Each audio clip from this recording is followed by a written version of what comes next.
Good afternoon, everyone, and welcome to a special edition of Trending Thursday here on Tuesday. I guess you're wondering why we have Trending Thursday on Tuesday is because this is a short week and I have vacation coming up and I will not be here on Thursday. So I wanted to make sure that you got your weekly intake of Trending Thursday, so we have it today at 2 p.m. So glad that you're here. For everyone who's here, the alert just went out, so people will be clicking because they have the bell icon selected. Now, if you're brand new to the channel, I invite you to subscribe to the channel, try to help the channel grow as much as we can. If you haven't already, also hit the bell icon so that when something impromptu comes up like we have today, you will be alerted. And if you like the content, let's hit the like button. As a matter of fact, for all of my regular people here who know that this is hopefully going to be a really good presentation, hit the like button now. Let's get this foundational like started so that YouTube will push this out to everybody out on YouTube land so that they can join in to this live presentation. And yes, that's right, folks. This is live. This is not Memorex. We're going to do some live analysis on some stocks for you, and we're going to look at some stuff that's going on in the news as well. So with that, we also have a special guest today. I won't tell you who it is just quite yet, but we have our options guru. For those of you who have not seen him, he brings a lot to the table here for VectorVest, extremely a great asset from the options perspective. He knows options inside and out, and we'll try to answer some of your option questions today as well, and invite you to a free webcast that's going to happen in a couple of weeks to learn more about what he's going to talk about today. So that link, as a matter of fact, I'll bring that up when it comes time for him to come up. There's going to be a link that you can click on for a free webcast that he's going to do. All right. With that being said, again, let's get the likes going as much as possible. Let's get the likes going, And let's start off with, we always start off Trending Thursday about what's going on in the market. All right. So we always do a market overview. A lot of things going on. The biggest news in the market right now was the lackluster jobs number, especially still as we are, quote unquote, coming out of the pandemic, possibly going back into the pandemic. It's a little bit of a roller coaster ride when it comes down to COVID-19. We do have two vaccines that are out there, and that's an up and down job with them. One of them is already FDA approved. That's the Pfizer shot. The jobs is still a big issue. So I'm going to start off with my first real main story. And from this perspective, I think that this is going to speak volumes about what's going on in the market. So we all know that the Fed's job is to do things to keep the economy going, especially in the midst of COVID-19, right? So you know that interest rates are still low. So the Fed's job is interest rates, inflation, and jobs. All right, so interest rates are still low. They're still not looking to raise them until sometime next year. So keeping the interest rates low, going to keep the markets still going, all right? The jobs issue is another whole story in itself. And as of this weekend, a lot of the remaining states that still had the unemployment benefit cut them off. So now what that should do, and this is theoretically, what it should do is those people who were collecting unemployment with the extra benefit now are not getting the extra benefit. They should be looking for the jobs that are out there that people are looking for, especially in the service industry. Still, when you go out to restaurants, my wife and I just took a short weekend trip up to the mountains this weekend. And restaurants, every time you go to a restaurant, there's only one or two servers serving the whole restaurant because they can't find people as wait staff. So you're thinking that with the cutoff of the extra unemployment benefit that people are going to start filling these roles, but we shall see. So the main story that I have for the market this week is that the U.S. only added 235,000 non-farm jobs in August, missing forecasts by a mile. So as the economy continues to get better, as we say, coming out of COVID-19, you would think that people would want to go back to work. And I think that they're now becoming more incentivized in order to do that with the cutback on the unemployment benefit. So that's the big news that's hitting the market this week, coming out of last week. what it does for me now is it's going to take me into the software. We're going to look at two things that are two indicators that we look at for the purposes of tracking the market. I'm in the wrong watch list. That's my own fault. Let's scroll down. Where's my watch list for today? Oh, trending Thursday, 9/7/2021. There we go. So here's the stocks that we're going to be looking at today. And the two that I look at specifically for the market is the S&P 500 for those of you who are not subscribers to the software. And for those of you who are subscribers to the software, we look at a more complete index called the VectorVest Composite, or the VVC. This indicator tracks almost 9,000 stocks, whereas the S&P only tracks 500 stocks. So let's take a look at what they look like. S&P, how did that start? There we go. Right click, view the stock graph. Let's take a look at those two stocks, or those two ETFs. Here's the S&P 500, just coming off of all-time highs from Thursday. This was Friday's data, and this is today's data. Even though the market is down today by way of the S&P 500, we're still above a 20-day exponential moving average. For the people who are just signing on, who are subscribers to the channel, you'll see a little emote come up. Thank you very much for subscribing to the channel. But if you look at the S&P over the last 3 months, bottom left, top right, market still moving, couple of pullbacks, but right now currently still above the 20-day exponential moving average. Look at the wick today. The low of the day is stopped right at that 20-day exponential moving average, still keeping us in and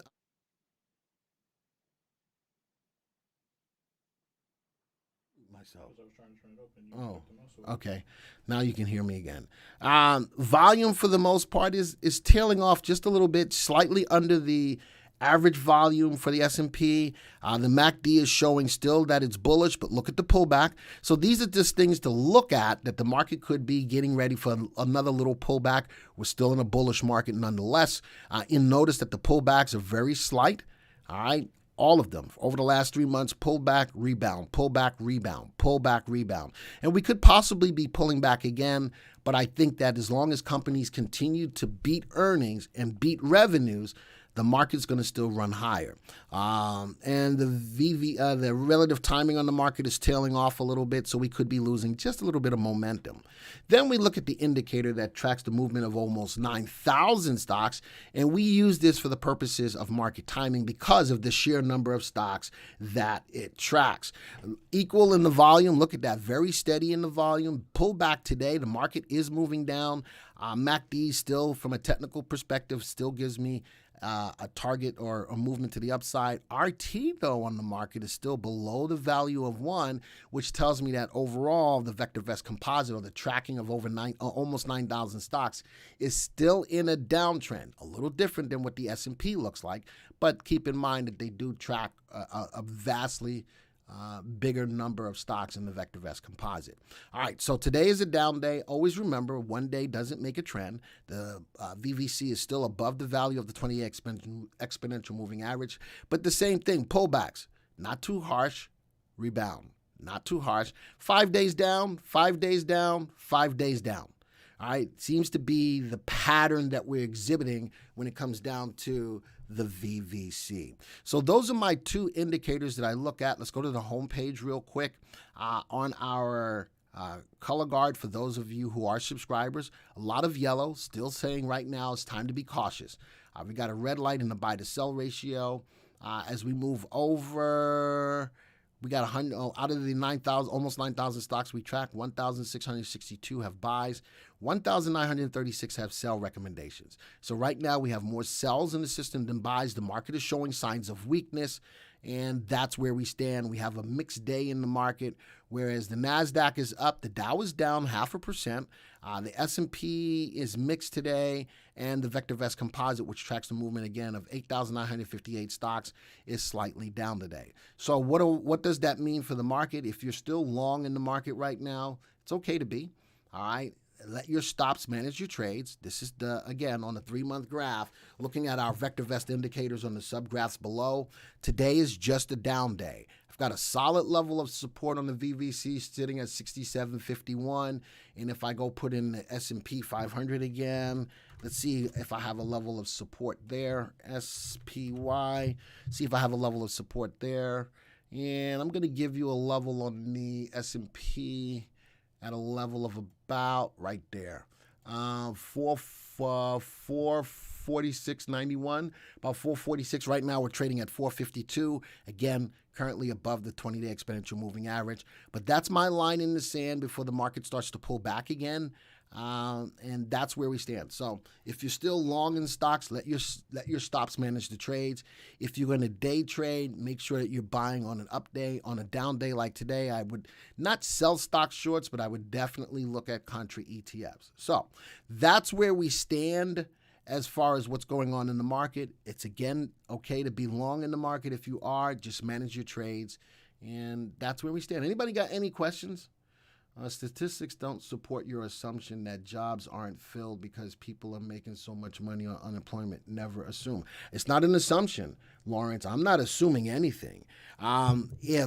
If the benefits weren't being given, do you think that, and this is not an assumption, do you think that people would still be on unemployment? I look at it this way. I'll talk about it from a personal perspective.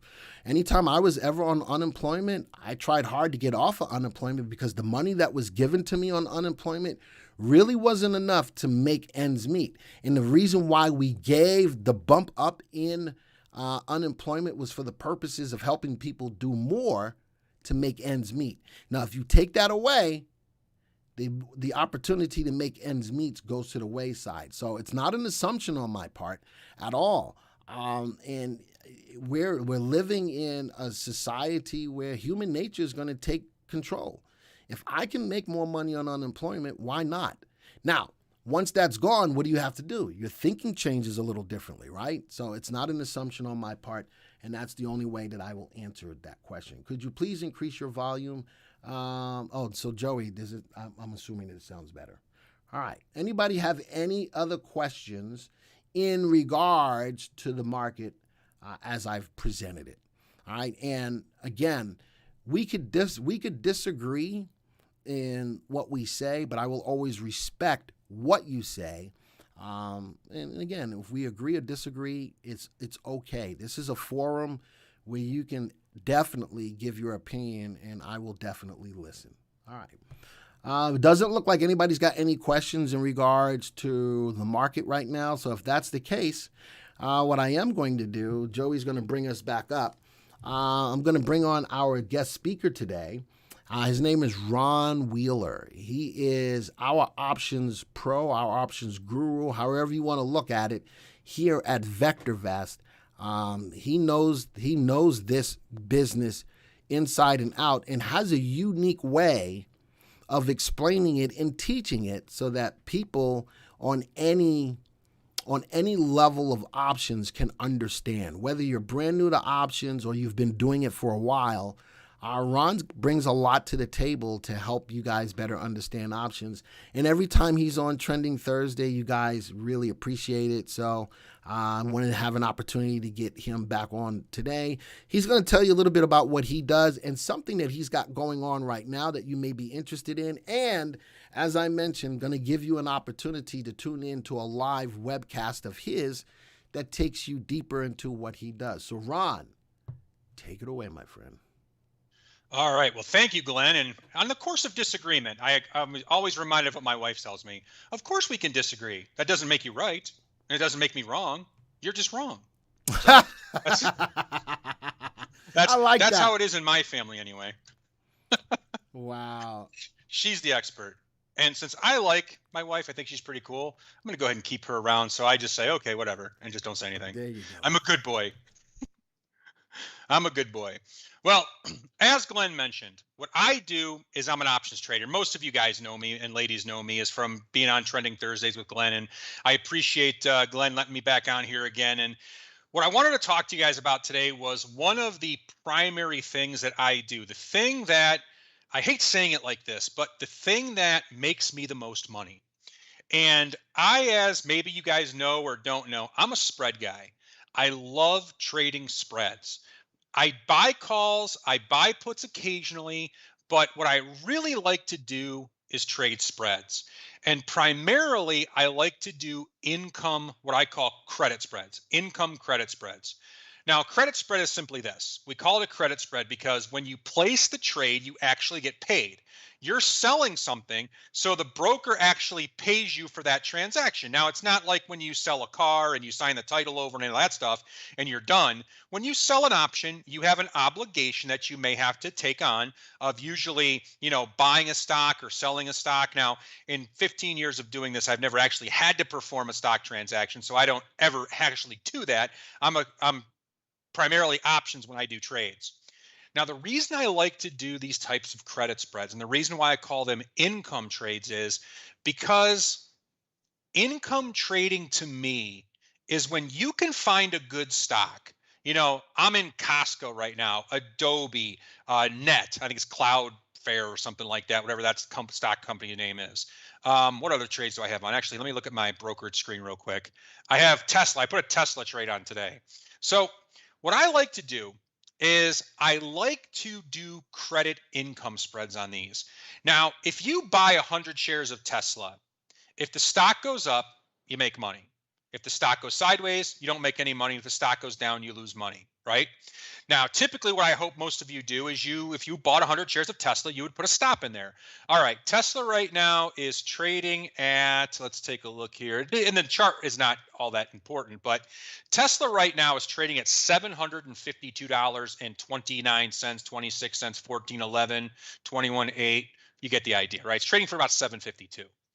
Now, hopefully, like I said, if you bought shares of Tesla, you would have a stop in place. Like, all right, it's $750. If this thing goes down to $730, I'm going to exit my position and take a loss.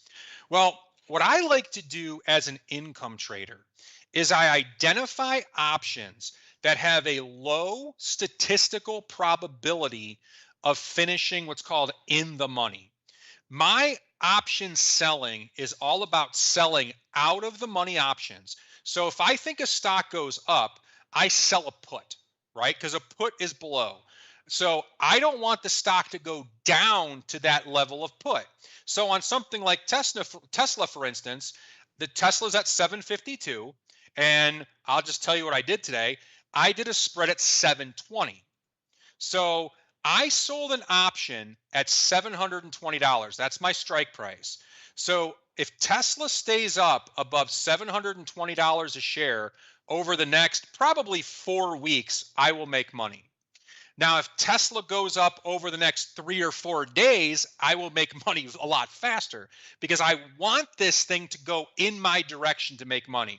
Direction pays me fast. If the stock goes sideways or the stock goes down, I still make money, but it's a little bit slower of a ride, right? So think about that. 753 is what Tesla's at right now. I have an option at 720. I have $33 in buffer to be wrong on this trade. If Tesla goes up, I win. If Tesla goes sideways, I win. As long as Tesla stays up over 720, I still win.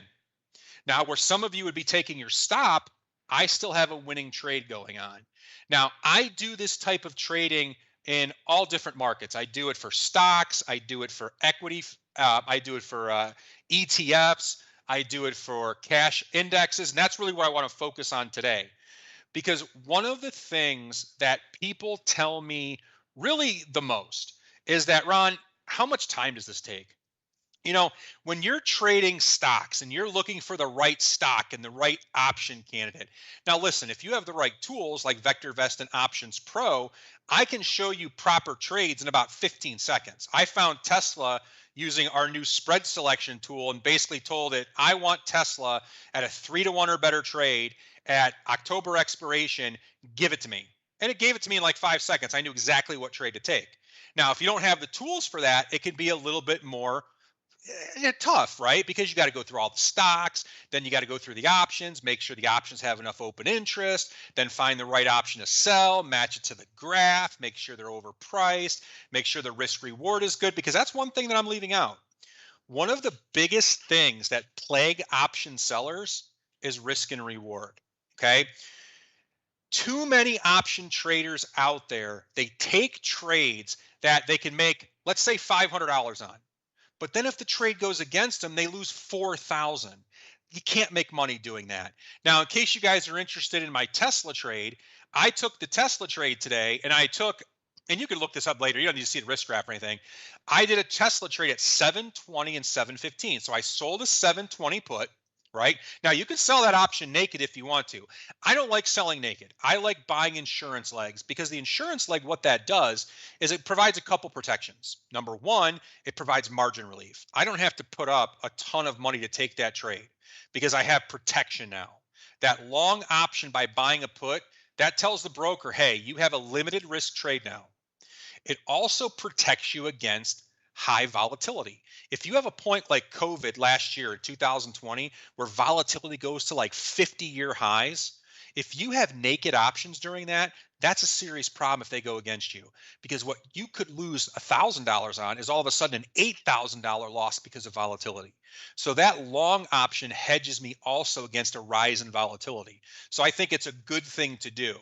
And I don't really want the stock anyway, because I'm just trading this for direction. So since I don't want the stock, I'd rather have a protection there. Now, that trade, I just told you that bad risk reward is a big killer of an options trader. That trade paid me $810. I took it on 5 contracts. My maximum risk, if that trade goes all the way against me, now this is how you've got to figure this out.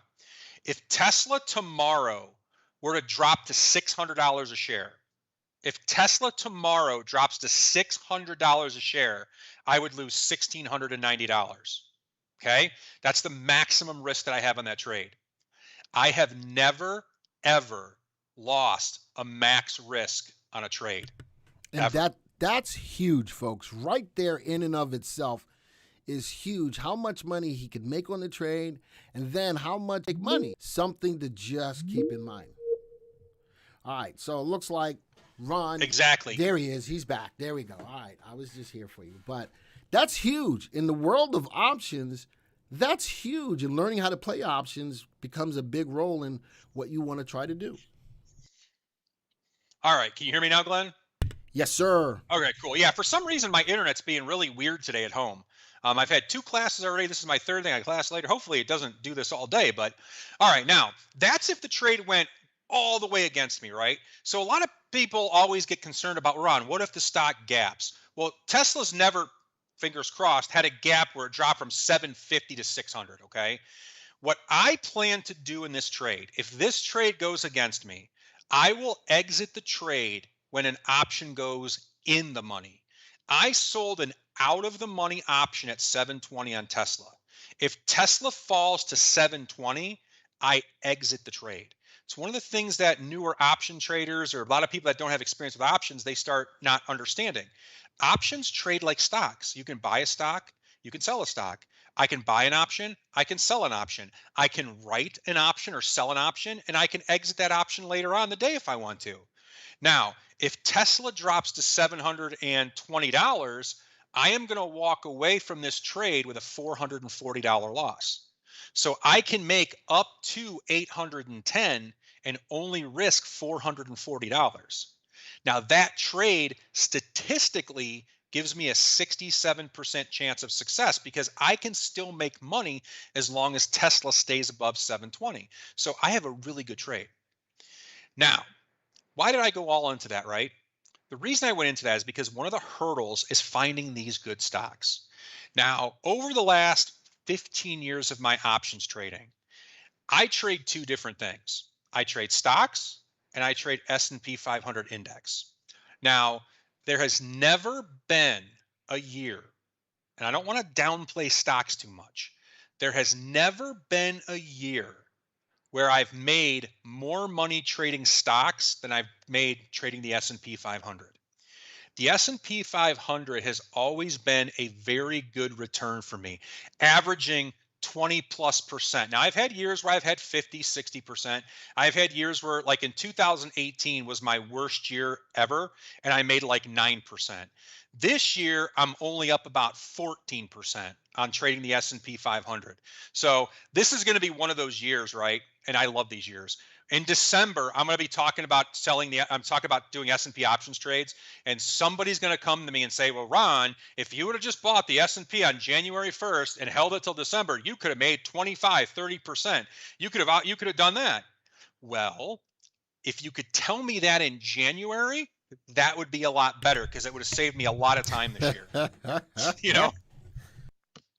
So yeah, there's like last year, I think was like that. I think it was was it last year or the year before? It might have been 2019, where I think I made like 32% or something trading the S&P, and the S&P did like 33% or something like that. So I dealt with that. And the guy the couple of people that asked that of me, I'm like, well, that's a good point, Ron. And it is. It's like if I knew that at the end of the year, I could have saved a lot of trades, but I don't. So this year, my S&P is up about 14%, whereas I know the S&P 500 is probably up a lot more than that for the year. But again, you can't control that. But one of the nice things is the consistency of this. Now, another nice thing about the S&P 500 is it's very, very, very simple, right? I mentioned earlier when you trade a stock, number one, you got to find a good stock. Finding good stocks is actually easy. That's not the hard part at all. VectorVest has some great scans. I like to use ruler stocks, and I like to use Vector 125. I like to use safe and sound. Ooh, pardon me. I like to use safe and sound options. I like to use things like that. S&P 500 winners. Finding the stock is actually pretty easy. Putting it into an options trade is where it gets a little more difficult, because at that point, now you've got to separate the stocks that have low price premium to the ones that have high price premium. Then you got to narrow that list down to make sure they have enough liquidity or open interest. Then from there, you have to kind of determine whether it's got the right risk to reward. Like I said, I don't want you taking a trade that risks $10,000 to make 1,000. That's not successful. So it starts getting a little bit harder. So one of the things that I do, I mentioned I trade the S&P 500. Now, the nice thing about the S&P 500 is this. The options are always suitable to trade. Always. We can always perform an S&P 500 trade. All we need to know is market direction. Is it going up or is it going down? If the market's going up, and I use the VectorVest timing signals for this. I use the DEW to be exact. If the DEW is up, I place a bull put. If the DEW is down, I place a bear call. Now, you don't have to worry about finding an option that has overpriced or high premium, because the S&P always has enough premium for this. I don't have to find an option that has liquidity, because the S&P 500 cash options have liquidity. If you want to trade this on an ETF, the SPY, it's perfectly fine. You can trade that as well, although you'll need more contracts to get bigger size out of that. It's one symbol with two different trades based on market direction. We're always going bullish or going bearish in accordance with market timing. The trade that we do, and I have a class upcoming, it's called the Income Challenge. What that is, it's a very simple trade. On Mondays, or you can do it on Tuesdays and Wednesdays or Thursdays or Fridays as well, it's up to you. On Monday morning, I have a class that I trade the S&P 500 with my students, right? On Monday mornings, I place a trade, all right? That trade is done with a specific delta in width in order to achieve about a 60% probability. Now, over the course of me testing this over a decade, it's averaged out to about 60%. Some years are a little bit better. This year, by the way, 2021, it's a little bit lower. It's only about 53, 54%. The return this year on that system is not as good, but it's still mildly profitable. That's a lot better than what a lot of people can do on their own. Exactly. That's why people ask me this year, Ron, your S&P system that you're doing on this particular trade is not up 30% like it was last year, or 40%, or are you still doing it? Yes, because I don't throw out trading systems because 1 year out of 10 or 15 gives me what I like to call a subpar year. Like in 2018, right? I think 9% on the S&P that year. That was it. But I outperformed the S&P. And guess what? In 2019, I came back and made like 46% on that same strategy. 2020 was like 41%. You know what I mean? 2021, depending on the S&P trade you take, and all my S&P trades this year are about 14%, but this one trade's up, in the single digit percent range. And it's still a good strategy that I stand behind, that I really like teaching. Now, again, it may not seem like a great trade, but it is. You just have to ride the highs and you ride the lows. And when I ride lows and it's not that losing money, it's actually making money, that's a good low to ride. You know what I mean? So every Monday, I put a trade on with my class. I do this around 10 o'clock in the morning using the proper width and the proper delta range that gives me about a 60% trade accuracy. I place an S&P trade that returns a 1-to-1 risk reward. That means if the trade goes for a win, I make $150 on average per contract. If the trade loses, I lose about $150 per contract on average. So you have probability on your side, and then you also have risk reward. And the beautiful part about this is it's one symbol.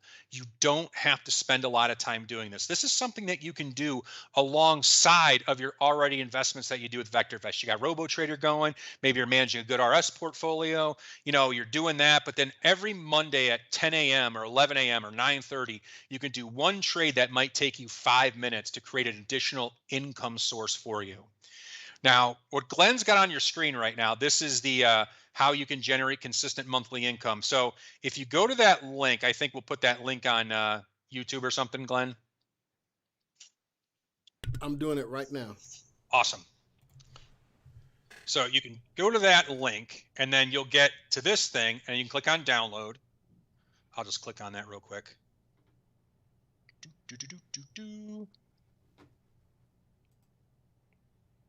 All right. There we go. I'll put an email address in there. Okay. I like that first one. Yeah. So once you put your email in there, we'll click on download now. And on my screen somewhere, it's downloading. All right. And as I mentioned, next Ron's webcast is going to be in 8 days, 1 hour, 57 minutes, and 49 seconds. Here's the 2 dates for his webcasts. You'll click on that link, and it'll take you deeper into what Ron is talking about.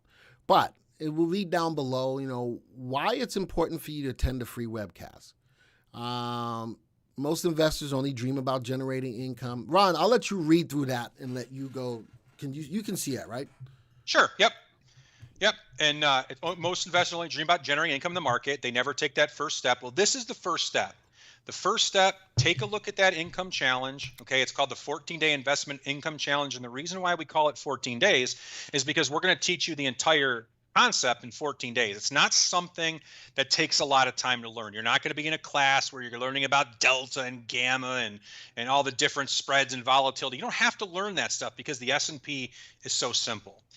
Even if you've never been successful before, if you have no experience, you can do this. My colleague, Brian D'Amico, he works here at VectorVest. You guys probably know his name. He actually taught a version of this to his 14-year-old at the time, year-old daughter, and she was able to do it. So it's really, really easy. And the beautiful thing, like I talked about, it allows you to make money even if you're directionally wrong. So you think the stock or market will go up, you place your trade, the market goes sideways or goes down, but you still have the opportunity to make money. And that's the beautiful thing.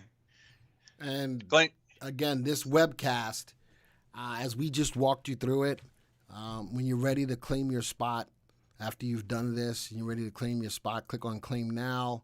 This is where it takes you to the 14-day investing income.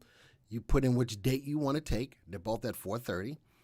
Wednesday the 15th or Thursday the 16th. There's your name, your last name, email address, reserve your seat, and you'll be set up.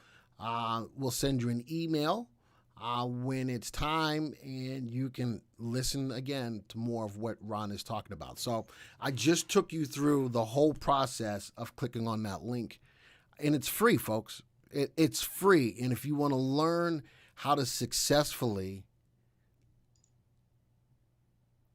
what's the best way? I guess just sell options. I was trying to come up with something super more than that, but it really is. Learn how to sell options. And think about it. Most option trades expire worthless, which is why you want to learn how to be seller of option. And Ron will talk a lot about that when he gets into it.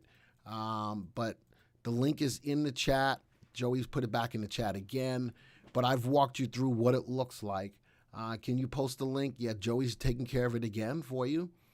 And folks, I can't stress the fact that what Ron's webcast is free. It is free. You guys can go hear more about it, and there you go. All right. Ron, you got anything more you want to say to the kind people out there? The only thing I'll add, Glenn, like you said about selling options, the one thing to take away from what I do is be an option seller. Option selling is so much easier because it takes away a lot of the analysis. When you can put a trade on where, like I showed you on Tesla. Now, listen, I might make money on Tesla. I might lose money. If I lose money, it's a bummer. Hopefully, I'll make money because I make money on 60% or better of my trades.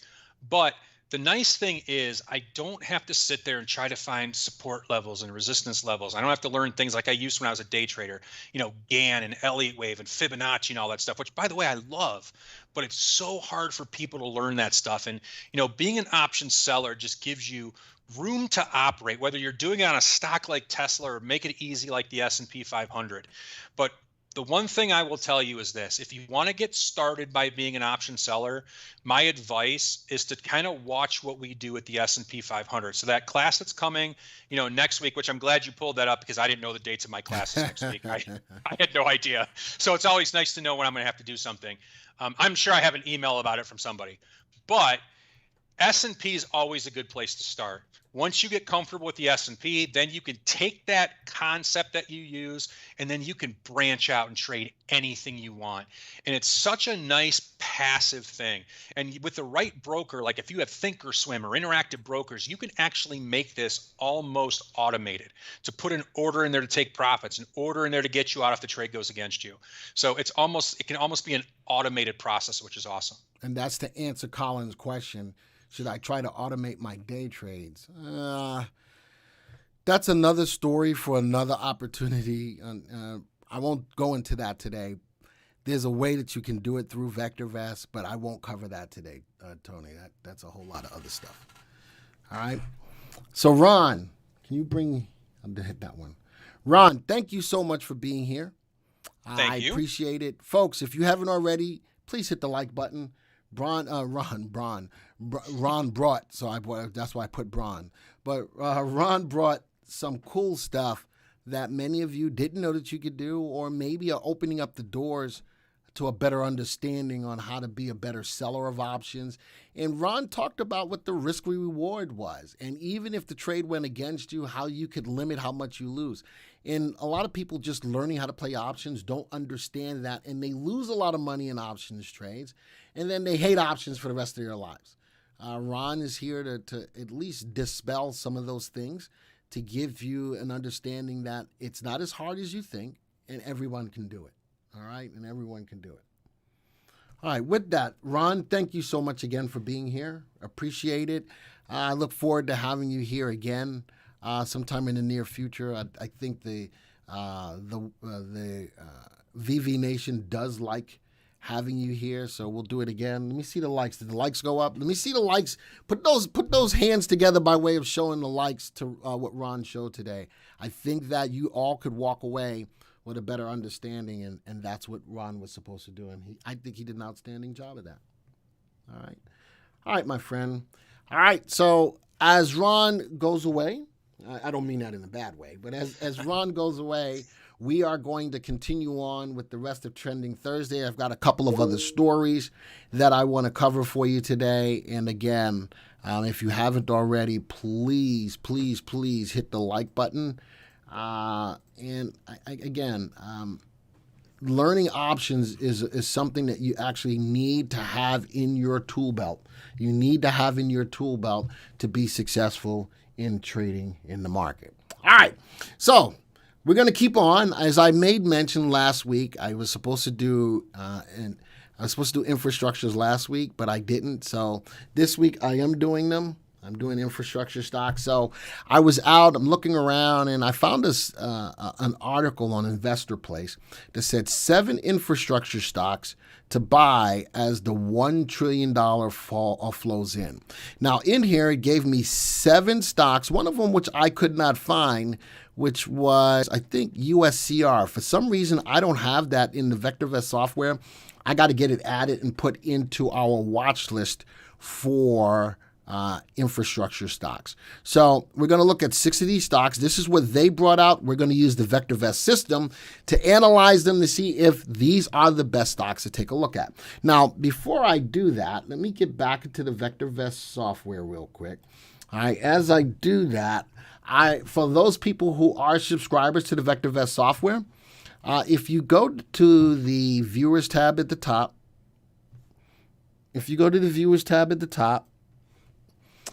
you will see the watch list viewer. Okay, from the watch list viewer, I want you guys to go down to special watch lists, and then we have a folder here called infrastructure stocks. So as I click on it, there's 40 stocks in here that are infrastructure stocks. All right, for the purposes of this presentation, I'm only going to show the top 5. All right, there's 40 stocks in there. If you are a subscriber, you can see the whole list. We've already presented them for you or have them here for you. If you're not a subscriber and, if you want to get behind the paywall, 99 cents will give you access to everything in VectorVest pretty much for 30 days, 99 cents. So if you want to see the full list of infrastructure stocks, that's a good way to do it, 99 cents. So here's the top 5 in here, sorted by our master indicator, VST, with Nucor. It's been a rocking stock, Williams, Deere, United Rentals, Martin Materials. So that's here for you. Now, in today's presentation, we're going to look at those ones that we saw on the article 9.7, and those 5 were, let me go pull this up. Let me go bring this all the way back to all. Here were the stocks that we're looking at from infrastructure. Nucor is in here. United Rentals is in here. Martin Materials, Vulcan. There's one more, American Tower. I believe there's 5. Infrastructure, 1, 2, 3, 4, 5. There's 6. Where's my last one? Caterpillar. All right, so these are my 6 stocks that I'm presenting to you within that list of 40. All right, and these are all on that article. Nucor in the steel industry. Martin Materials, let me even scroll this over. Martin Materials in building. Vulcan Materials is in building. American Tower is in REIT. Most likely looking at in the 5G space. So when we look at infrastructure, it's not about just roads, bridges, and tunnels. It's everything that deals with infrastructure. There's a lot of clean or green energy in this infrastructure bill, as well as building up 5G as well. So Caterpillar Machines, you all know Caterpillar's from a building perspective is top name. So real quick, we'll look at them. Nucor considered to be undervalued, trading at 115 with a value of 163. Martin Materials, a little bit overvalued, trading at 370 with a value of 335. Vulcan, 177 with a value of 143, a little bit overvalued. American Tower, though, on the other hand, trading at 299 with a value of 97. We're going to call that a lot more overvalued than we like. Caterpillar, we're going to call it fairly valued, trading at 208 with a value of 213. Notice that none of these stocks are sell recommendations. We got 1, 2, 3 that are buys, 2 that are holds. From an earnings perspective, Nucor, positive earnings, definite double-digit earnings growth. Martin Materials, positive earnings, double-digit growth. Vulcan, not double-digit earnings, but double-digit growth. American Tower, positive earnings, double-digit growth. And lastly, Caterpillar, positive earnings, double-digit growth. So these are good stocks in this space. And as the bill goes through and money starts going out, these are going to be some stocks to take a look at. So I'm going to right-click. I'm going to view the stock graph. Let's go take a look at them on a 3-month graph. You know me, I like to look at the 20-day exponential moving average. I do like the bottom left, top right, but pulling off as I look at this. Even though it's in that solid space, coming off of the high, the stock's price is pulling back. Now, just because I like the space doesn't mean every stock in this space is a good stock. Remember, this is looking at that article, and we're doing the VectorVest. We're putting some VectorVest cooking behind it. So Nucor, great stock in the steel space, pulling back though, currently below the 20-day exponential moving average. Would like to see it bump back up and break out of that downtrend from the high. Right now, MACD is giving me a bearish signal. The histogram is getting more and more bearish. But relative timing, the short-term price trend of the stock is starting to move up again. I'll wait for the stock to give me a better buying opportunity before I go to buy that stock. What else is in here? Why are the rest of them? Was that just... that's why. Nucor, URI, Material, that American Tower, and Caterpillar. Now I should have all of them. I don't know why I did that. That was weird. All right. Next stock in the list is URI. Same kind of scenario. Look at that trend from the high pulling down. Now remember, I still like the space, but we're analyzing the stocks that article said, yeah, you got to go buy. There's a difference in getting a what. All right. And these articles, social media, YouTube, all of this will always give you a what. What we pride ourselves on doing here is we give you the why behind the what. Not just go buy that stock, but right now, as I look at these top 2 stocks that are in that list, I'm not feeling them right now. All right, the stocks are trending lower. I still know that this is going to be a hot industry as soon as the money starts coming out. But right now, I may not be ready to buy it. Let the stock come to you. I'm not going to buy just because an article says, hey, you need to go buy these. This is where the analysis from VectorVest comes in. All right, so the stock's in a little bit of a channel, which is a consolidation. Let's see which way it breaks out of the channel. Next stock, wow, Martin Materials. Woo-wee. Oh, my goodness. Mon ami. That's my French. Mon ami. As I look, a lot of these stocks right now are trending off of their highs. Here's another little bit of a wedge or consolidation. Whoops. Let's go make that nice and neat. Look at that, below the 20-day exponential moving average. I told you I would do a story on infrastructure stocks, but as I look at the stories right now, based upon what that article says, I'm waiting on some of these stocks. Prior to when the bill was getting put together, they ran. They did. Right now, as the bill still goes through and to get totally approved and signed as a bill or signed as a law, we're seeing a little bit of pushback on these. Vulcan Materials, look at that. Same kind of scenario. All of these stocks are currently coming off of their highs.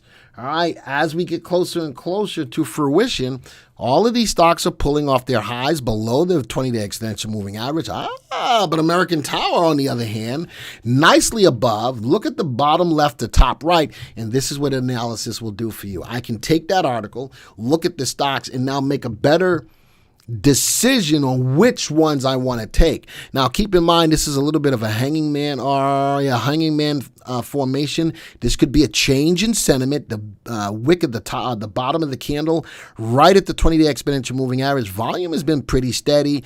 Direction by way of MACD is still good. RT is starting to fall. That's an indicator that the stock is starting to lose momentum, but doesn't look as bad as some of the other stocks like Caterpillar. Man, Caterpillar's just been in a world of I don't know what.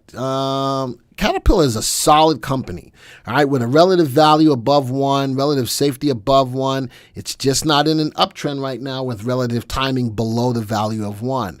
But I like this stock. It's a good quality company that right now is just in a channel. Moving averages don't work well when a stock is trending sideways. It only works well when the stock is trending up or trending down. But as I look at this, MACD is going back a little bit negative. Just be careful with Caterpillar. I like the industry. All right, I like the industry, but I'm not ready to pull the trigger on them right now. And as that bill is still going through Congress before it becomes law, I think that that's what's pushing some of these stocks or holding these stocks in place right now. Steve says, unrelated to today's topic, but because I didn't get the opportunity to listen often, QADA jumped 2 months, hasn't moved down. Looking at individual stocks, we'll take a look at that after the presentation. Anybody have any questions on the infrastructure stocks? I want to be clear. I still think that it's a good space to be, but as far as these stocks are concerned, I'd rather time the entry of these stocks rather than just blindly buying into them. And as a matter of fact, I got a portfolio. My portfolios, I have a portfolio of infrastructure stocks. Let's see what they look like. E2 infrastructure stocks, where they sit, down about 0.25%. It was as high as about 5.45% while the bill was being put in. Here's some of the stocks from that search that are in here. It's pulling back down right now. I'm going to keep my eyes on them. So again, I like this space. I'm just a little leery about pulling the trigger on some of the trades right now. But when I put this portfolio together back in August, Nucor up nicely, still up about over 10%. American Tower overall up about 6%. And PAVE, which is a new ETF that we got in, up 1.62%. And some of the other stocks that are losing money right now. I am definitely going to keep my eye on this portfolio overall, but I wanted to show you that I am tracking them nonetheless. Anybody got any questions? And if you don't, as I drink Cafe Bustelo out of my Michigan cup, go blue, as I drink coffee out of my Michigan cup, we'll move on to the next story. My VV, no fine, ISEN, EQNF, how long, no graph, no cry. Droff, if you know the process. If you want to get a stock added, send an email to Angie Akers at VectorVest.com. Angie, is it, what is it, Akers or Hembury? Is it Hembers? Akers. All right, Angie Akers at VectorVest.com to get it added to the database. Colin says, are you linking any of those stocks with the infrastructure deal happening in the government? Colin, that was the reason why that watch list was made for you, for that purpose, because of the infrastructure bill that is out there. That's why that watch list was created for you guys. AMT or PAV? I like PAV specifically for the reasons that it tracks the whole space, whereas AMT is one speck of the space, PAV is the whole space. I like that. Less risk at that point because I'm trading the whole industry, but not as much explosivity because it's not an individual stock. So I would like PAV from a safety factor, AMT more aggressively. Instead of Nucor, I bought STLD since they had a new plant being built near the Tesla plant in Austin and it's still going up. I'm okay with that. STLD, Nucor, X for American Steel.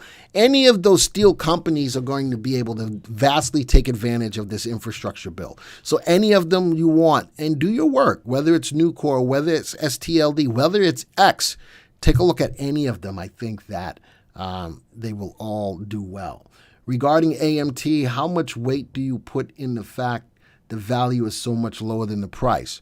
I would rather, even in this space, I'd still rather you be in a stock that's undervalued or close to near value than overvalued. I will always put that to the forefront.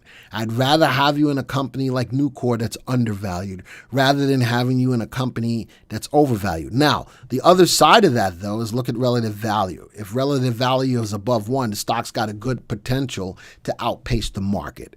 So American Tower is overvalued with an RV below 1. It's in a space that should bring the stock's price higher, but I probably wouldn't focus as much on AMT as some of these other stocks. One more question.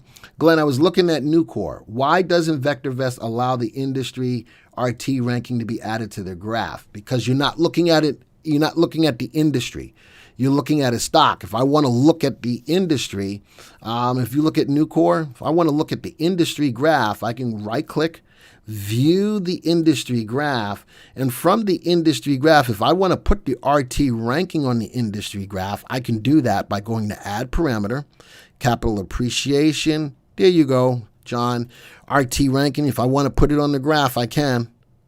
If I want to put it on the right, there you go, and it's ranked number 14. Hopefully that helps you out, John. All right, so I can add it. I can go right from any stock, go to the industry, view the industry graph. Where did I just see that? View the industry graph, and on the industry graph, I can put an RT ranking, and now I can see the RT ranking on any graph, on any industry graph that I want to see. All right, and there it is. Scroll down. The RT ranking is number 14. So I made it easy for you, bro. took care of you. I took care. That's what I do. AQST we'll look at later. All right. And as a matter of fact, Laura, I did a video on this very same YouTube channel that included AQST and the FDA. So that is already out there. You can take a look at it if you haven't already. All right. Let's get to my next story. All right. Next story is on oil. All right. We all know that oil is rocking and roll. Oh, no. Yeah, the next story is on oil. Man, I got confused here. Oil is moving up. All right, oil is moving up. You're very welcome, John. Oil is moving up. Why? Well, there's a lot of things going on. We stopped a major drilling project when the new administration came in. All right, so that took away from the oversupply of oil that we had to help to keep gas prices down. All right, we had a lot of oil. A lot of boats were out in the harbors waiting to come into port to offload their oil. Well, we don't have as much as oversupply of oil right now, which is and the demand hasn't gone down. The demand is still there, but if you have high demand with low supply, gas is going to go up. So now oil is up again. The demand is there, but the supply is lower. And a lot of that is because of the Hurricane Ida that came through, shut down some of the refineries that are out there, and they're going to be shut down for a little bit more. Well, that's going to increase. The demand is not going to increase, but the supply is going to dwindle, which is going to cause oil prices to go back up again. All right. So as I looked at that, I've got some stocks to keep your eyes on from an oil perspective. WTI is something I always look at from an oil perspective. This is W&T offshore, not the other WTI, but I always use this because it correlates well to oil. I'm going to look at Marathon. I'm going to look at EQNR, and I'm going to look at MPC, and I'm going to look at RIG. RIG is big because it is transportation, but they bring oil to and from ports out from the rigs and stuff like that. So notice the way they sit in my list, EQNR, which is, and we'll scroll over real quick, EQNR, Petro. They're all in petroleum, okay? Let's scroll this now. I don't even want to look and value these or anything. I just want to look at the purposes of them possibly going up with the influx of the rise in or the fall in supply. All right, so that's what I want to concentrate on. And with that, these could be presenting you with an opportunity to start to look at. Now, WT offshore, again, I like to use this in regards to oil because it's a good direct correlation. But look at where it stopped, right at a level of resistance of $3.42. Until it can break above that. Now, it is above the 20-day exponential moving average. The direction by way of MACD is positive. RT still tells me that it's in a downtrend overall. It hasn't broken through the downtrend, but I'd like to see it break above that level of 342. And if it does, it's got a good profit target to about 514. Next one. Now, MPC is starting to be on the rise. Look at that. I'm going to draw a trend line. I'm hitting higher lows. That's a good trend. I'm hitting higher lows. All right. And this is in that petroleum space, MPC, a Marathon Petroleum. Now, as it's moving up, it's currently above the 20-day exponential moving average. Big selling pressure today with a big wick at the top. RT is right at that value of 1. It's not considered to be in a definite uptrend yet, but it is trending higher from that gap down. Faded the gap quickly and is moving up higher. I like the trend line. If I'm not in it, though, I would definitely wait for it to take out that level of the high, and then I've got another 3-month high there. What else? Man, EQNR in the petroleum space. Now, I like the stock. I don't like the gappiness of it. As quickly as it can gap up is as quickly as it can gap down. Be careful with this, but it's in that space. The direction, MACD looks good. Volume is pretty steady over the last 4 days. RT tells me the stock's in an uptrend. I get a little bit of selling pressure with a big wick at the top of the candle, but definitely above the 20-day exponential moving average. Let's go to the next one. RIG. Now, look at that. Nice trending higher. Look at that. Nicely trending higher above the 20-day exponential moving average. I like this one a little bit more than the other ones. It's showing me more solid signs of moving up above the 20-day exponential moving average. Definitely in an uptrend. I've got a profit target sitting at the range of about $5.13. You got to make a little bit of money on that. The direction is there. RT is still not above 1. Like to see RT get above 1, and watch volume is kind of spotty, but I like the move nonetheless, just checking off of price action. So those are my stocks in the oil space. There's a lot more that I could look at, but these were some that caught my attention for you guys to look at. One of them is in a sell recommendation, and that's WTI, but stocks like EQNR, buy recommendations. Marathon, hold recommendation, and RIG also in a hold recommendation as well. Anybody have any questions on my oil story? Oil is going to be on the rise, and I think that Ida put the icing on the cake with some of those refineries down in the southeast, I still call it southeast, that got adversely hit. Now, those are not the only refineries we have, but they produce a lot of the oil refinery for the United States. And if they get shut down, that's going to hurt, or I don't want to say cripple, but it will hurt and slow down the production of oil at this time. Anybody have any questions in regards to my oil story as I continue to drink out of my Michigan cup? Go blue. Say it, Joey. Say go blue. Joey says Tar Heels are horrible. Okay.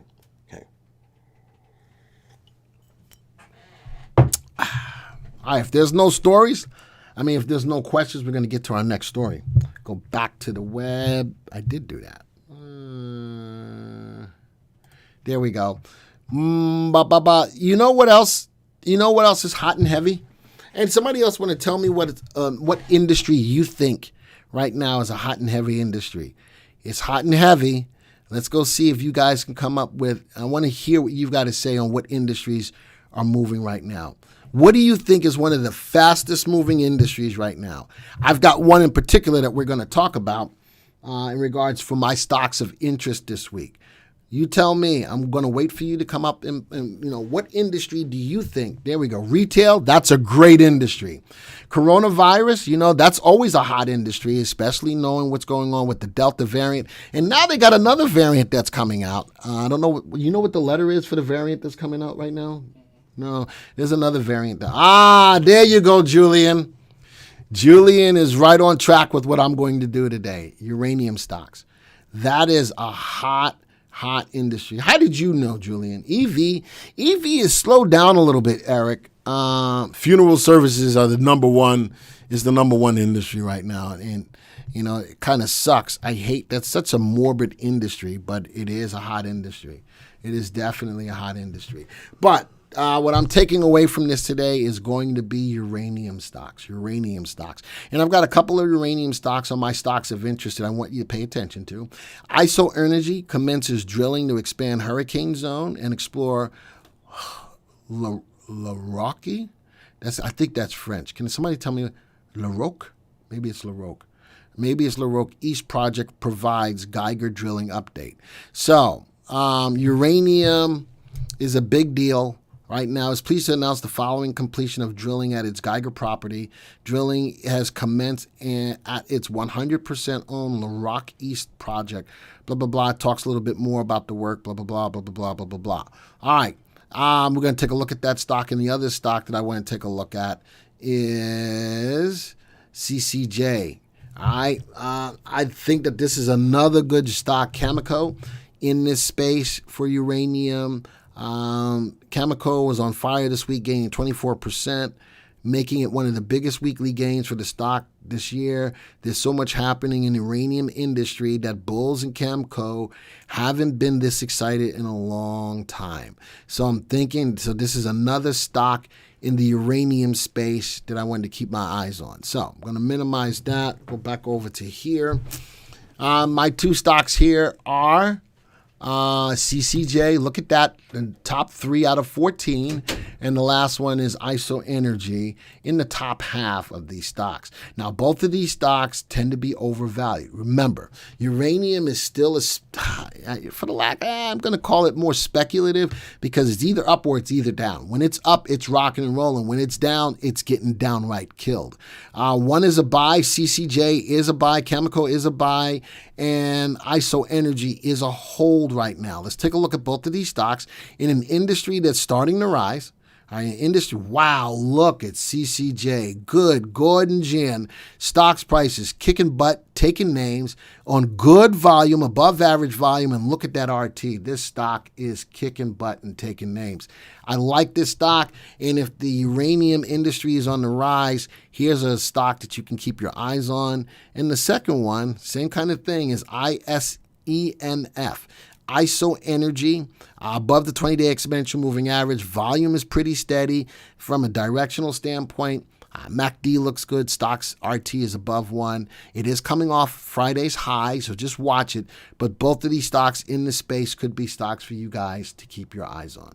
All right. So those are my stocks of interest. All right. Anybody have any questions in regards to my stocks of interest, especially in that uranium field? I want you to keep your eye on uranium.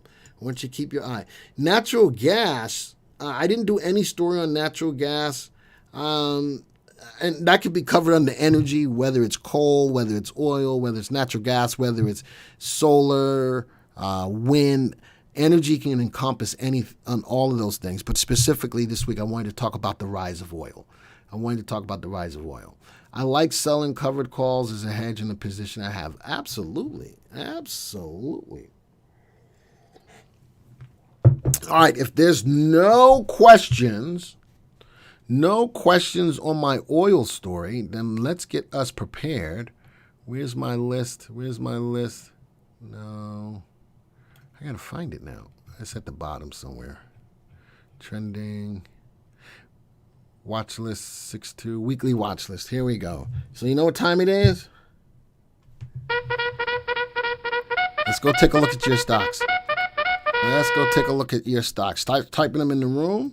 All right, AQST was a stock, AQST. And again, I did a video on AQST. So it's out here in YouTube land. Go take a look at it.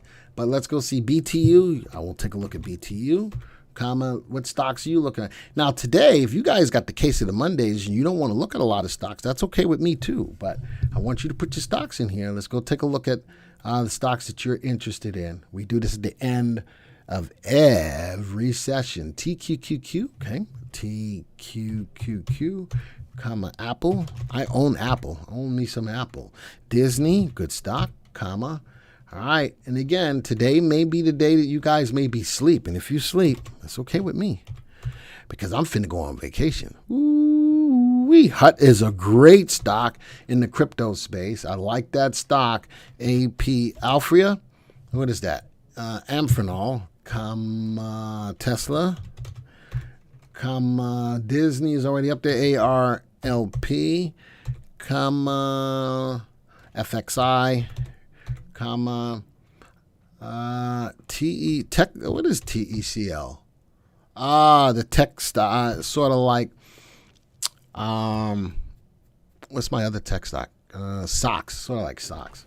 SKY, NNDM, Nano Dimensions, uranium stocks, ETF, better option than individual. I don't have a uranium stock ETF, but if I do, I would rather play the uranium stock ETF. That would be my suggestion. That way, DraftKings, especially because football season just started up again. I like that. ASAN, HV. BT. All right, those are all my stocks I'm going to look at today. If I didn't pick your stock, look down below this video. You will see a link for a free stock analysis report. All right, you know I like to look at all of these on a 3-month basis, so let's bring them up. Novavax, bottom left, top right, little bit of volatility going in back and forth. Stock hitting a new 3-month high today on good volume. I like to trade. I'd go before I pull the trigger. All right. If you're already in it, though, leave it alone. Next one. Ooh, Sky. A little bit more of pullbackosity going on in this one, but it is moving from the bottom left to the top right, down day to day. I wouldn't buy it today. Never would like to have you buy a stock that's on and it's down for the day. Always buy a stock that's moving up. on the day that it's moving up. The stock clearly, though, is above the 20-day exponential moving average. Volume is pretty steady, even if it's not above the average volume. MACD is saying that it's turning over a little bit, and so is RT. RT is telling me the same thing, that the stock is slowly but surely losing momentum. Look at that. Look at that. Slowly but surely losing momentum. Just be careful with the stock if you own it. Be careful with the stock if you own it, all right? Ninja says URA and URNM are ETFs. Thank you for that, Ninja. That was specifically, who asked me for that? Was that Mona? Someone asked me about that. That's a great, thank you for that, Ninja. I appreciate that. I love that each one of you guys try to help each other out. That's awesome. Wow, Apple, that's a stock. Bottom left, top right. It did a little bit of a sideways transition, but nice update today. Volume is pretty good. RT is rising. Direction by way of MACD is rising. Apple's a good stock. I do own Apple. So Kathy says URNM, uranium ETF, and that came from Ninja too. All right, I'm going to write those down. URNM. And what's the other one you gave? URA. I'm going to keep my eyes on those from a uranium play. But Apple, look at that. You couldn't ask for a better stock right now. Tesla, almost like Apple, except for a little bit more volatility in it. But still, bottom left, top right, nice open day today on good volume. Direction, MACD is still up in there. RT is still above the value of 1. I would like to play that stock 12 cents higher than the high, though. All right, not as smooth as Apple as you can see. A little bit more volatility, but still moving from the bottom left to the top right. Man, ARLP, another good stock to take a look at. Now, watch the stock today. Look at the big wick at the top of the candle. That shows me there's a lot of selling pressure going on. Direction is still there. RT is still moving higher. Just keep your eyes on that. That's known as a shooting star. This shooting star could be the start of bearish sentiment on the stock. You won't know that until tomorrow. But it is setting up a sign for a possible reversal. HUT, stock that I've been trying to get into in the Jockey Club left and right. Stock has been rock and rolling. Down day today. Not quite a dark cloud cover because it needs to go about halfway through this candle. It hasn't. But it is definitely a bearish candle today on big volume, big bearish volume. People are not only, stock's price is not only going down, but people are selling out of it. RT is showing that it's starting to lose momentum, even though it's still above the value of 1. If you own it, it might be well worth it for you to think about taking profits or half off the table. How about Clove? It's up today. Not sure if it sustains at this level. Can you please help? Thanks. Prima, that is a social media stock, aka a meme stock right now. So Clove is being moved by what we call the retail investor. And you're right. I don't think it can sustain that move. It is being generated by retail investors pushing that stock's price up. We talked about that in our live trading room in the Jockey Club as well this morning. Next stock is BTU. Definitely look at that. Bottom left, top right. Nice open candle today. Volume's pretty steady. Direction is there. RT is leveling off, but nonetheless, no big wick at the top of the candle, trading at 1872. That's a beautiful looking equity curve. Hey, Glenn, if demand to travel drives the price of petroleum up, what's driving the price of uranium up? You know, I'm not sure what's driving uranium up right now. I gave you those as my stocks of interest. I will probably have to do another story on it, possibly a video on what's making uranium grow up. But I'm not 100% sure, and I don't want to venture out a guess unless I have some information to back it up. Does that make sense, John? I don't want to blow smoke where it don't belong, and I don't want to guess. I want to know why that's happening, and I don't know right now. All right, so Bio says, "Buy Duo, you're welcome." Okay, I hear you. Let's go tech. Oh, look at that. Nice bottom left, top right. Stock is leveling out right now in a little bit of a trend, a channel, but clearly above the 20-day exponential moving average. Volume is okay. Direction by way of MACD is closing in. relative timing on the short-term price trend is leveling out, but the stock is leveling out. But the stock bottom left, top right, above the 20-day, look at that wick right there, bouncing right off the 20-day. I do like it. I do like it. All right, next stock, TQQQ. Man, I got a lot of, and you know what else that looks like? That looks like a plane taking off. Look at that. TQQQ. The market still overall is still hitting overall new highs, right? New high on the Qs today on the TQ, and this is on the triple Qs. All right, new day, and look at that. Look at that. Volume is pretty steady. Direction is there. Relative timing is leveling out. But keep your eye. I like that. There's no ifs, ands, or buts about it. Alfria, Amphenol, bottom left, top right. Man, you guys are giving me a lot of good stocks to take a look at this. Julian says uranium is the only economical source of energy for green revolution. Thank you for that, Julian. And I probably could back that up, but I like that idea, but I rather to look that up. So Julian is giving some insight, John. And thank you, Guarav, for subscribing to the channel.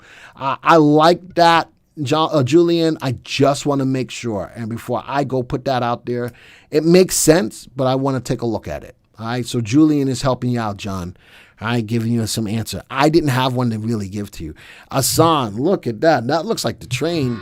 Look at that. Hopefully you didn't miss it. I wonder if that was an earnings play right there. And it was.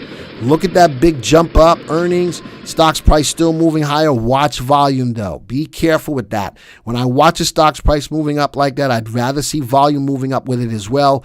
Be careful. That could be a bearish divergence, but look at that. Bottom left, top right, after consolidation, earnings hits, boom. Stock's hitting a new 3-month high. Direction is there. Watch RT, though. All right, what else is in here? DraftKings, a little bit spotty back and forth, but definitely with football season coming out now, I think football season was being looked at a little deeper than just baseball season. Everybody's ready for football. Everybody and their mama is ready for football. Nice update on DraftKings today. Not an earnings play. Earnings happen back here. I think this is anticipation of football. I think everybody's pumped and psyched about football. This may be a good play to take a look at when it comes down to gambling on these stocks. On these companies, from DraftKings. HVBT, a little bit choppy in the move. Big down day today. How about that's a bearish engulfing pattern? Could be a beginning of the stock's price pulling back. It is still above the 20-day exponential moving average. Big volume down. RT is falling even though it's above the value of 1. Be careful. That's a candlestick pattern that you need to keep your eyes on. All right, it's trading at 331. Next one. Go Patriots. No, you mean go Giants. Go Giants. FXI. Gappy stock. Be careful with gappy stocks. Again, as quickly as they can gap up is as quickly as they can gap down. Look at that. That's a big price drop in 3 days. Be careful with that. That's all I got to say about that. All right. Next, Disney is just all over the place. Wow. Clearly above the 20-day exponential moving average. Nice open candle today, but it is volatile all over. Disney is a stock that's not as safe as it used to be. Relative safety is above 1, but the stock has got a lot of volatility in it. Be careful. If you own it, as long as it stays above the 20-day exponential moving average on end-of-day basis, it's a good stock to hold. All right. And Nano Dimensions. All right. So this is a 3D company, I believe. All right. I believe. Stock's price is falling. I do like that it's coming up off of that low and rising. I got a nice new uptrending stock. All right. I got a nice new uptrending stock above the 20-day exponential moving average. Right now, consolidating. I'd keep my eye on this. I got a level resistance right about here, sitting at the value of 696, all the way up to profit target of about 930. Stock sitting at 638. Like to see it break out of that. That's a beautiful level of resistance. Like to see it break out of that level of resistance. And then I got a profit target sitting up here, again, of about $9.30. Next stock. Ooh, I did. Yeah, there's a question. I've done a video on this, as I mentioned. I got a profit target on this stock of $13.80. The stock's price, since I did the video, the stock's price went up, pulled back a little bit. I'm still holding on to that price target of $13.80. Stock's price is still trending higher. I had a 3-8 cross. It also crossed above the 20-day. trending higher. Volume is conviction. Volume is dropping off a little bit. I still like this stock. What was is epileptic seizures drug was Libervant. It wasn't FDA approved yet. Because of that PDUFA, though, it authorized the FDA to collect fees for the drug. These fees have played a major role in expediting the drug approval process. So people keep saying that it was FDA approved. It is not. It is not FDA approved yet, but it's going through the process through the FDA to get approved. I still like the price target that I have on the stock for $13.80. 4 triggers for uranium prices, buying activities, spot potential. What are you talking about, Joff? Production. All right.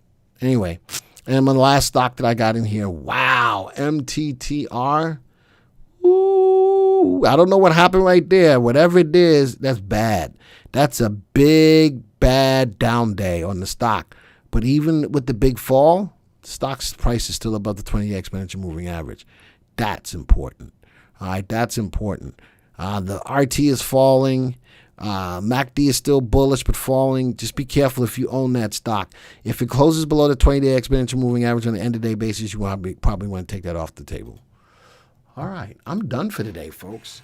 And again, thank you guys for tuning in for the special edition of Trending Thursday on Tuesday. If you liked what you saw and you haven't hit the like button yet, please do so. Please hit that like button. Why uranium going up? Same thing you were talking about. You were saying that's why uranium was going up. Okay, I got you. Disney is full of volatility. Yeah, I think a lot of that is because of the Delta variant and going back to the parks. The parks were open.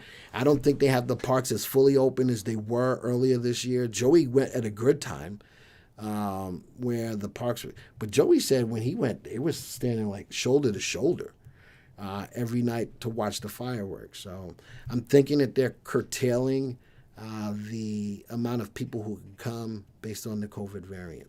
All right, so thank you guys for being here. Joey, you didn't say hi to them today. Mm-mm. Say hi. Hi. Joey said hi. Now say bye to them. Bye. All right, so Joey said hi and bye. He is my producer. He's the guy that makes sure everything is happening in the background. Thank you guys for being here.